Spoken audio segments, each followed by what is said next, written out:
రైతులు ఏ పార్టీ వైపు ఉంటే వాళ్ళదే విజయం. కేసీఆర్ రెండోసారి సీఎం అయినా ఇప్పుడు కాంగ్రెస్ ప్రభుత్వం వచ్చినా అంతా రైతుల చలవే. అసలే కరువు కాలం, అందున ఎన్నికల కాలం. అందుకే పొలాల్లోకి దిగుతున్నారు, రైతును ఓదారుస్తున్నారు. ఈ పోరుబాటలో ముందున్నదెవరు? ఇప్పటి వరకు జరిగిన పరిణామాల్లో ఏ పార్టీకి ఎక్కువ మార్కులు వచ్చాయి?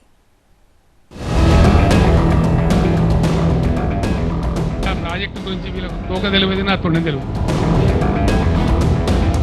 అసమర్థులు చవట దద్దమ్మల రాజ్యంలో ఉన్నారు కాబట్టి ఇలా ఈ పరిస్థితి సంభవించింది.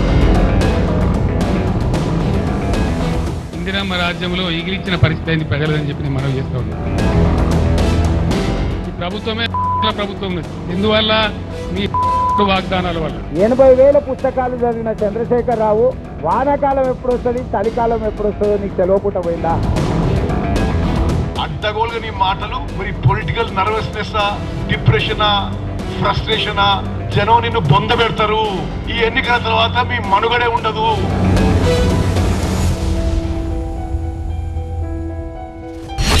రైతులకు కరువు కాలం, పార్టీలకు ఎన్నికల కాలం.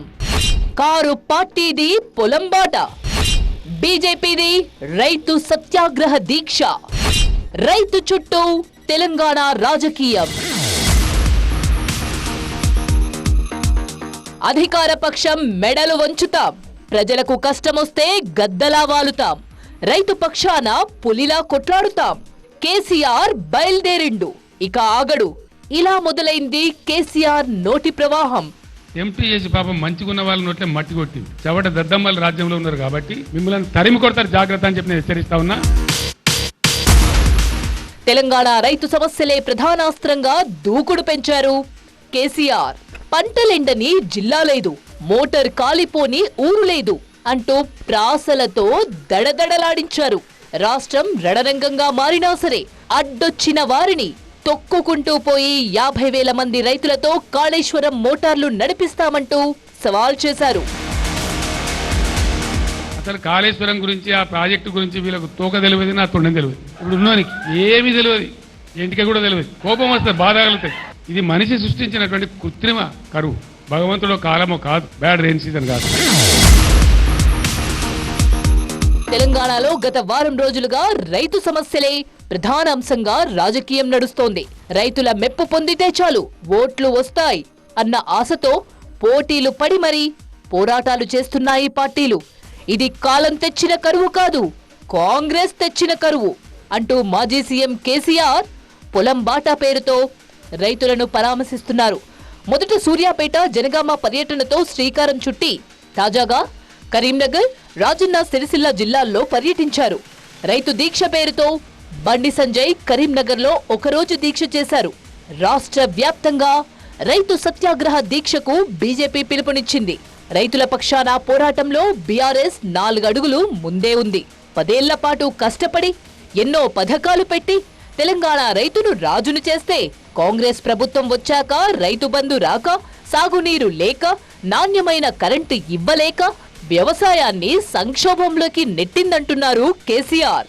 వడగళ్ల వానకు కనీసం 1,50,000 ఎకరాల్లో పంట నష్టం జరిగిందన్న కేసీఆర్, నీటి నిర్వహణ విధానం సరిగ్గా లేకపోవడం వల్ల మరో 15 నుంచి 20 లక్షల ఎకరాల్లో పంట ఎండిపోయిందన్నారు.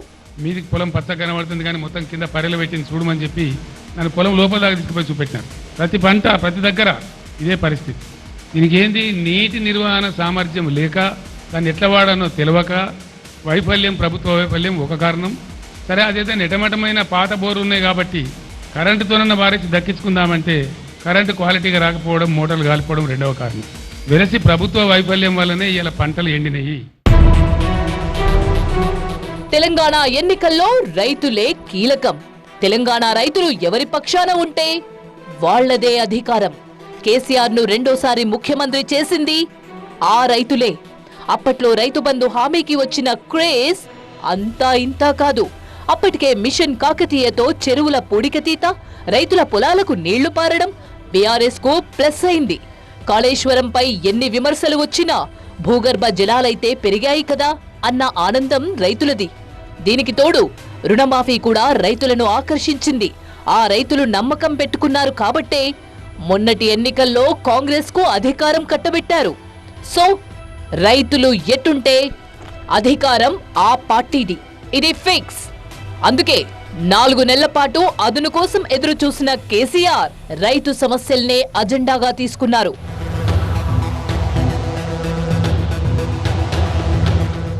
జాగ్రత్తగా గమనిస్తే బీఆర్ఎస్ ఎన్నికల ప్రచారం చేయడం లేదు. ఎన్నికలే అజెండాగా ఎక్కడ భారీ బహిరంగ సభలు పెట్టడం లేదు. కేవలం రైతు సమస్యలపైనే పోరాటం చేస్తోంది. ప్రస్తుతం కేసీఆర్ తో పాటు కేటీఆర్, హరీష్ రావు, మాజీ మంత్రులు, పార్టీ ఎమ్మెల్యేలు, కార్యకర్తలంతా రైతు సమస్యలపైనే పోరాడుతున్నారు. కాంగ్రెస్ వచ్చింది, మళ్ళీ కరెంటు కోత మోపైనాయి, మోటార్లు కాలుతా ఉన్నాయి, పంటలు ఎండుతా ఉన్నాయి, రైతులకు నీళ్లు తక్కువైనాయి, నీళ్లు ఎక్కువైనటువంటి పరిస్థితి నేటి కాంగ్రెస్ ప్రభుత్వ హయాంలో కనబడతా ఉంది. ఇలా రైతన్నల్ని కాంగ్రెస్ పార్టీ నానా ఇబ్బందులు పెడతా ఉంది. కేసీఆర్ హయాంలో పుట్ల కొద్ది వడ్లు పండిస్తే కాంగ్రెస్ హయాంలో రైతులకు పుట్టెడు కష్టాలు మిగిలినటువంటి పరిస్థితి ఏర్పడ్డది. రైతులు తమ వెంటే ఉంటే ఎలాంటి ఎన్నికల్లోనైనా గట్టెక్కొచ్చు అన్నది బీఆర్ఎస్ వ్యూహం. అందుకే రైతుల కోసం బీఆర్ఎస్ పోరుబాట పట్టింది. కేసీఆర్ పిలుపుతో రాష్ట్ర వ్యాప్తంగా పార్టీ కార్యకర్తలు దీక్షలు చేస్తున్నారు.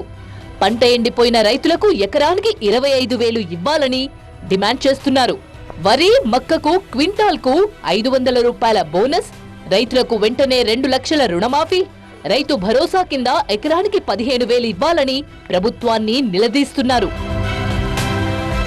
ఈ వయసులో కూడా 5 జిల్లాలకు పోయి తాను స్వయంగా రైతులను కలిసి నేనున్నా మీకోసం అని ధైర్యం ఇస్తే మరి వారి బాటలో ఇవాళ మనందరం కూడా రాష్ట్రంలోని అన్ని శాసనసభ నియోజకవర్గాల్లో వేల సంఖ్యలో ఎక్కడికక్కడ మన గులాబీ దండు రైతన్నలకు మేం కూడా ఉన్నాం, ఈ ప్రభుత్వం మెడలు వంచుతామని చెప్పి ఈరోజు బ్రహ్మాండంగా అన్ని నియోజకవర్గాల్లో కూడా దీక్షలు చేస్తున్న మా బీఆర్ఎస్ పార్టీ గులాబీ దండు మొత్తానికి నా శిరస్సు వంచి హృదయపూర్వకంగా మీ అందరికీ ధన్యవాదాలు. అటు బీజేపీ కూడా రైతుల కోసం పోరుబాట పట్టింది. అన్నదాతలపై కాంగ్రెస్ ప్రభుత్వం వివక్ష చూపిస్తుందంటూ రైతు సత్యాగ్రహ దీక్షకు పార్టీ పిలుపునిచ్చింది. అంతకంటే ముందే ఎంపీ బండి సంజయ్ రైతుల పక్షాన పోరాటం మొదలుపెట్టారు.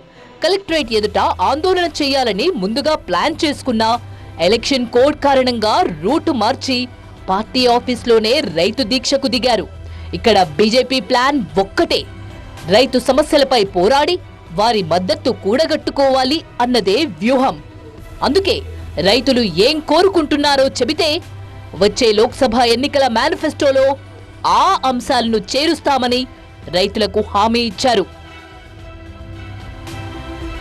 ఎన్నికలు వచ్చిన వాళ్ళకి ఓట్లు రావాలి కదా, వాళ్ళకి ఓట్లు కావాలి కదా, చేయమని చెప్పి 500 రూపాయలు సబ్సిడీ క్వింటాల్కు 15 రూపాయలు అకౌంట్లు ఏమని చెప్పుర్రి, కౌలు రైతులకు ఇలా ఉపాధి కూలీలకు ఇలా 12 రూపాయలు ఏమని చెప్పుర్రి, 2 లక్షల రుణమాఫీ ఏమని చెప్పుర్రి, పంటల బీమా పథకం అమలు చేయమని వాళ్ళకి ఓట్లద్దా, మన రైతులు ఓట్లద్దా? వాళ్ళకి అసలు రాష్ట్ర ప్రభుత్వం ఏం చేస్తుంది, ఏం చేయబోతున్నది?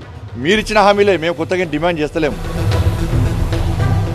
ఒకవైపు బీజేపీ, బీఆర్ఎస్ రైతు సమస్యలే అజెండాగా కాంగ్రెస్ ప్రభుత్వంపై విరుచుకుపడుతున్నాయి. ముఖ్యంగా రైతులకిచ్చిన హామీలను కాంగ్రెస్ ప్రభుత్వం అమలు చేయడం లేదంటూ దండయాత్ర చేస్తున్నాయి. ఈ విమర్శలను అంతే స్థాయిలో తిప్పికొడుతోంది కాంగ్రెస్ పార్టీ. బీఆర్ఎస్ ప్రభుత్వం ఉన్నప్పుడే వర్షాలు సరిగ్గా పడలేదన్నారు సీఎం రేవంత్ రెడ్డి. దానివల్లే రైతులు ఇప్పుడు సమస్యలు ఎదుర్కొంటున్నారని చెప్పుకొచ్చారు. అధికారంలోకొచ్చిన 100 రోజుల్లోనే తాము ఏం చేసి చూపించామో ప్రజలకు చెబుతోంది కాంగ్రెస్.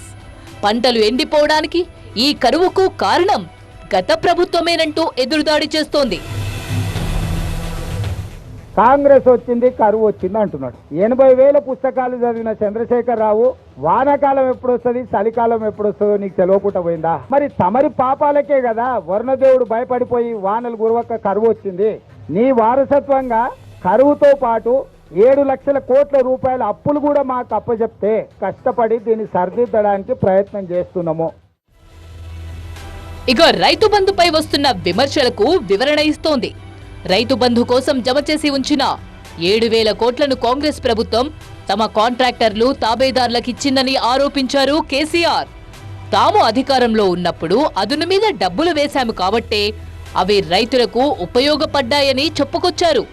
అయితే అదంతా అవాస్తవం అంటున్న కాంగ్రెస్ ప్రభుత్వం యాసంగి కోసం రైతు బంధు కింద దాదాపు 64,76,000 మంది రైతుల అకౌంట్లో డబ్బులు వేశామని చెప్తోంది. అంటే 92.68% పైగా బ్యాంకు ఖాతాలో రైతు బంధు జమ అయిందని ధైర్యంగా చెబుతోంది. రైతు సంక్షేమమే లక్ష్యంగా తమ ప్రభుత్వం ముందుకెళ్తోందని చెప్తోంది కాంగ్రెస్. మొత్తానికి లోక్సభ ఎన్నికల్లో మెజారిటీ సీట్లే లక్ష్యంగా రైతు మద్దతు కూడగట్టడానికి ప్రయత్నిస్తున్నాయి పార్టీలు. మరి రైతులు ఎవరి పక్షం ఉంటారో చూడాలి.